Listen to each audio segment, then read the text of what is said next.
Emergency fund ये एक ऐसा फंड है, एक ऐसा अमाउंट है जिस पैसे को आपने अलग से रखा हुआ है कि भगवान ना करे कभी कोई इमरजेंसी हो तो थोड़े से पैसे मेरे पास अलग से होने चाहिए। अब इस इमरजेंसी फंड को बनाना ज़रूरी क्यों है और इतने लोग हैं जो नहीं बनाते हैं, मुझे समझ में नहीं आता कि इतनी इम्पोर्टेंट चीज़ है फिर भी लोग नहीं बनाते। इसको बनाना इसलिए इम्पोर्टेंट है क्योंकि इमरजेंसी कभी भी बता के नहीं आती। मान लीजिए आप वर्क फ्रॉम होम करते हैं और आपके पास एक लैपटॉप है जिससे आपका सारा काम उसी लैपटॉप से होता है। अब वो ख़राब हो गया तो क्या करेंगे? या फिर कोई मेडिकल इमरजेंसी होगी जो आपका इंश्योरेंस कवर नहीं करता हो, या फिर क्या पता आपकी जॉब चली जाए, जैसे पैंडेमिक में इतने लोगों की जॉब चली गई, 6 महीने 1 साल बिना जॉब के काफ़ी लोगों ने गुजारे। उस टाइम पे थोड़े से पैसे अगर इमरजेंसी फंड में अलग से रखे होते तो वो काम आते। इसलिए मैं कहता हूँ कि इमरजेंसी फंड बनाना बहुत ही इंपॉर्टेंट है। एक आपको सेंस ऑफ सिक्योरिटी रहती है, एक सेंस ऑफ पीस रहता है कि हाँ मेरे पास पैसे अलग से पड़े हुए हैं और आपको किसी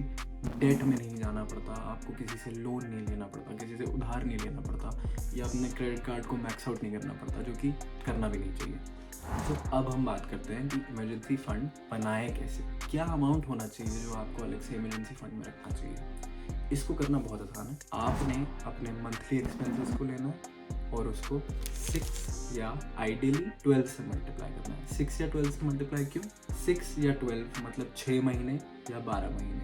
अगर आपका मंथली एक्सपेंडिचर मान लीजिए 1 महीने का 25,000 रुपये है तो आप उसको 6 महीने तक मल्टीप्लाई कीजिए, तो 25,000 इंटू 6 1.5 लाख रुपये हो जाता है। तो 1.5 लाख रुपये आप अलग से इमरजेंसी फंड में रखिए। मैं अगर आपकी जगह होऊंगा तो मैं 2 लाख का ही बना दूंगा कि 1.5, पता नहीं, इमरजेंसी बुरे वक्त में कुछ नहीं पता होता, थोड़ा ज़्यादा ही रखिए। जो ये आपका मंथली एक्सपेंडिचर है इसमें आप सारे खर्चे अपने 1 महीने के इंक्लूड कर सकते हैं। खाना इंक्लूड कर सकते हैं, पीना इंक्लूड कर सकते हैं, मतलब खाना पीना, और आपके बिल्स, इलेक्ट्रिकल बिल्स हो गए, आपका वाईफाई का खर्चा हो गया, वो भी नीड्स में आता है। वाईफाई चाहिए हमें, मान लीजिए आपने कोई लोन लिया हुआ है, कोई EMI जा रही है, कोई इंश्योरेंस के पैसे जा रहे हैं, तो वो टोटल मिला के जितना भी अमाउंट होता है उसको मल्टीप्लाई कीजिए और आपको 6 से या 12 से, आइडियली 12 से, और जो भी अमाउंट आएगा वो आपका इमरजेंसी फंड है। अब मान लेते हैं कि आपने इमरजेंसी फंड बना लिया। अब इसको बनाने के बाद ये जो पैसा आपके पास आ गया इसको रखें कहाँ? सो आइडियली 10% जो आपका इमरजेंसी फंड का है वो आप घर पे कैश अपने पास रखेंगे, अलमारी में किसी पजामे के नीचे छुपा के।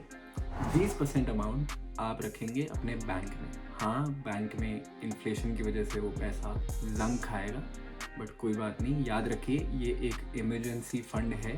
पैसे की ज़रूरत कभी भी पड़ सकती है, तो उसको वो लंग खाने दीजिए।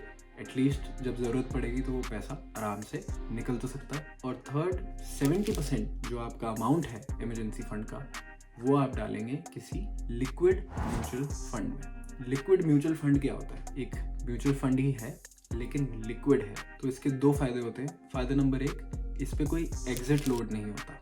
एग्जिट लोड होता है कि जब भी आप कोई म्यूचुअल फंड नॉर्मली बेचते हैं तो एक वो फीस ले लेते हैं, थोड़ा सा अमाउंट चार्ज करते हैं आपको, जिसे एग्जिट लोड कहा जाता है। लेकिन लिक्विड म्यूचुअल फंड में ये एग्जिट लोड नहीं होता। दूसरा फ़ायदा इसका ये है, जब भी आप अपना लिक्विड म्यूचुअल फंड सेल करेंगे तो 24 घंटे में आपको वो पैसा मिल जाएगा। आई होप ये वीडियो आपके काम आई।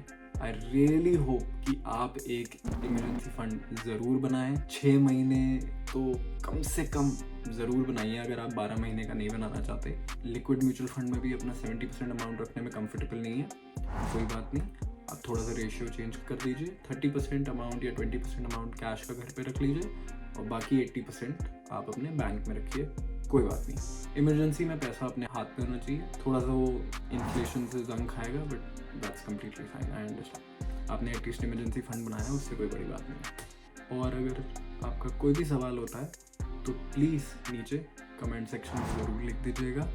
हर मंडे रात को 9:30 बजे मेरी वीडियो आती, तो सब्सक्राइब भी कर लीजिएगा ताकि ये अच्छी चीज़ें मैं आपको सिखाता रहूँ, आपकी मदद कर सकूँ। Thank you.